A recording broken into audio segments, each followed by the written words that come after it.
একজন পুরুষ যদি পরকিয়া করে তার শাস্তি কি? পুরুষ যদি পরকিয়া করে কিংবা নারী পরকিয়া করে শাস্তি একই।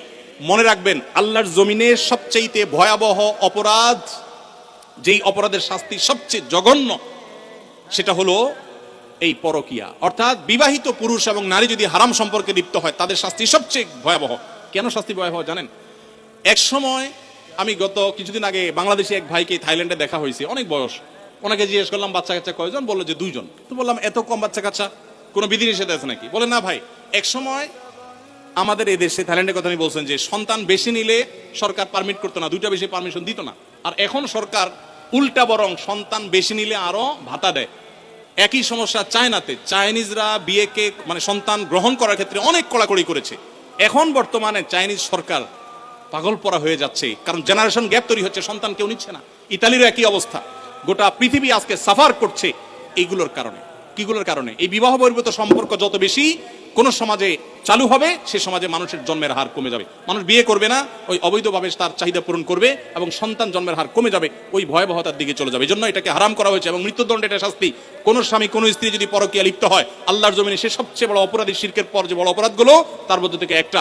অতএব এখান থেকে বেরিয়ে আসতে হবে আল্লাহর ভয়ে এবং তাদেরকে নসিহা করতে হবে। নবী সাল্লাল্লাহু আলাইহি সাল্লাম পরকীয়ায় যারা আসক্ত বা অন্যের মানে একজন পুরুষ হয়ে নারীর প্রতি, নারী হয়ে অন্য পুরুষের প্রতি যারা আসক্ত, তাদেরকে বলেছেন তোমার স্বামীর কাছে, তোমার স্ত্রীর কাছে যা আছে অন্য নারী বা অন্য পুরুষের কাছে একই জিনিস আছে, ভিন্ন কিছু নয়। অতএব শয়তান তোমাকে বুঝায় না, তুমি ওখানে গেলে সুখ পাবা, শান্তি পাবা। অতএব এগুলো থেকে আমাদের বেরিয়ে আসতে হবে। এরপরে প্রশ্ন হলো, ফুফাতো বোন খালাতো বোনকে বিয়ে করা জায়েজ আছে কিনা? ফুফাতো বোন, খালাতো বোন, চাচাতো বোন, মামাতো বোন, এদের সবাইকে বিয়ে করা জায়েজ। আর যাদেরকে বিয়ে করা জায়েজ, এরকম বোন যারা আছে, বিয়ে করা জায়েজের আওতায় পড়ে, এদের সাথে পর্দা করা ফরজ। অর্থাৎ তাদের সাথে আপনি পর্দা ছাড়া কথা বলবেন না, এবং কোনো প্রয়োজন হলে কথা বলবেন পর্দার আড়াল থেকে, এবং তাদেরকে বিয়ে করা সেটা কি আছে? জায়েজ আছে। আমি এবং আমার ভাই মাঝে মধ্যে শুধু ফুচকা, ছোলা বুট বা চটপটি খেয়ে থাকি।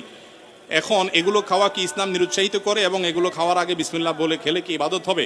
যে কোনো খাবারের শুরুতে বিসমিল্লাহ বলবেন, কিন্তু ফুচকা, চটপটি বা যেটাই খান, দেখবেন এটা স্বাস্থ্যসম্মত কিনা। আপনি রুগী, আপনার সমস্যা হয় পেটে, আপনি এগুলা খান আর গ্যাস্ট্রিকের ওষুধ খান। এটা আমাদের বেশিরভাগ লোকের অভ্যাস, তাই না? একদিক দিয়ে এগুলা খাবে, চানাচুর ফুচকা খাবে, চটপটি খাবে, আবার খায় কি খাবে? গ্যাস্ট্রিকের ওষুধ খাবে। আমরা স্বাস্থ্য অসচেতন মুসলমানরা। যেন ডাকে তোমাকে সারা